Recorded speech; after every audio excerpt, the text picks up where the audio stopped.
আরেকদিন ব্যাটিংয়ে বাউন্ডারির ফুল ঝুড়ি তানজিদ তামিমের। এই মুহূর্তে বাংলাদেশ ব্যাটিংয়ের বড় প্রাপ্তি ওপেনিং। তবে তামিম ইমনরা নয়, আগামী দিনে ওপেনিংয়ে বাংলাদেশে উঠে আসছে প্রতিভাবান তরুণরা। সবকিছু ঠিক থাকলে আগামী অনেক বছরের জন্য ওপেনিংয়ে নিশ্চিন্তে থাকতে পারে বাংলাদেশ দল। ওপেনিংয়ে বাংলাদেশের সম্ভাবনা ও সাফল্য নিয়ে বিস্তারিত থাকছে প্রতিবেদনে। লঙ্কানদের বিপক্ষে শুরুর ম্যাচে রান করেছেন ইমন, শেষ ম্যাচে আবার একের পর এক ৬ মেরে ৭৬ রানের ইনিংস খেলেন তানজিদ তামিম। আবার পাকিস্তানের বিপক্ষে শুরুর ম্যাচে অর্ধশতক তুলে নেন ইমন। এর আগে পাকিস্তানের বিপক্ষে তাদের মাঠে শেষ টি-20তে একই সাথে জ্বলে উঠে বিশাল পার্টনারশিপ করেন এই দুইজন। এই মুহূর্তে বাংলাদেশ দলের ওপেনিংয়ে ভরসাযোগ্য দুই নাম তানজিদ হাসান তামিম এবং পারভেজ হোসেন ইমন।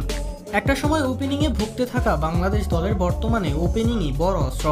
ভালো পিচ পেলে ওপেনাররা পাওয়ার প্লেকে কাজে লাগাচ্ছেন, বাউন্ডারি হাঁকাচ্ছেন, শুরুতেই অন্যান্যদের জন্য আলাদা টোন নির্ধারণ করে যাচ্ছেন।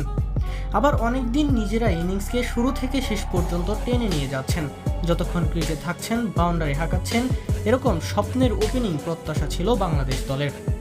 টি-20 ক্রিকেটের সেই স্বপ্নের ওপেনিং এখনই পূর্ণতা পায়নি, বরং সবে যেন শুরু হয়েছে এই যাত্রা। কেননা এই ফরম্যাটের জন্য আগামী দিনে আসছে আগ্রাসী ক্রিকেট খেলা ওপেনার। এই যেমন অনূর্ধ্ব-19 খেলা জাওয়াদ আবরারের নাম বলতেই হবে। সর্বশেষ দক্ষিণ আফ্রিকা সিরিজে 3 ম্যাচেই অর্ধশতক হাঁকান জাওয়াদ। রান করার ক্ষেত্রে জাওয়াদ ধারাবাহিক, একই সাথে ব্যাটিং করেন ঝড়ো স্ট্রাইক রেটে। 3 ম্যাচেই 100-এর অধিক স্ট্রাইক রেটে ব্যাট করেছেন জাওয়াদ, তুলে নিয়েছে একাধিক বাউন্ডারি। সর্বশেষ ম্যাচে তো অর্ধশতক হাঁকান মাত্র 33 বলে। বিরূপ কন্ডিশনেও জাওয়াদের এমন ব্যাটিং বলে দেয় সে কতটা আগ্রাসী, একই সাথে এই ফরম্যাটের জন্য কতটা দক্ষ হয়ে আসছেন তিনি। জাওয়াদের সাথে এই ফরম্যাটের জন্য দারুণ সংযোজন হতে পারে আজিজুল হক তামিম।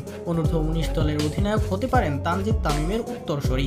তামিম নামেই যেন লুকিয়ে আছে ক্লাসিক নান্দনিক ভাব, সেটা তামিম ইকবাল থেকে আজিজুল তামিম সবার মাঝেই রয়েছে। বড় শট খেলতে পারেন, টাইমিং করতে পারেন, দ্রুত রান করতে পারেন। তার খেলার ধরনে মুগ্ধ হবেন সবাই। আজিজুল তামিমকে নিয়ে তাই স্বপ্ন দেখতে পারে বাংলাদেশ। একই সাথে ভুলে গেলে চলবে না জিসান আলমের নাম। জাতীয় দলের রাডারে ভালোভাবেই আছেন জিসান। অনূর্ধ্ব-19 থেকেই মারমুখী ব্যাটিংয়ের জন্য খ্যাতি তার। এরপর এ দলের হয়েও জিসানের ব্যাটিং নজর কাড়া। যেখানেই সুযোগ পেয়েছেন নিজের ন্যাচারাল গেম খেলেছেন। বিপিএলেও নিজ দলের ছিলেন গুরুত্বপূর্ণ নাম। আগামী দিনে তাই জিসানও হতে পারেন টি-20 ক্রিকেটে ওপেনিংয়ের তুরুপের তাস। সব মিলিয়ে আগামী দিনের জন্য বেশ অনেক অস্ত্র রয়েছে বিসিবির কাছে। তবে তাদের কিভাবে কাজে লাগায় বিসিবি, সেটাই এখন দেখার বিষয়।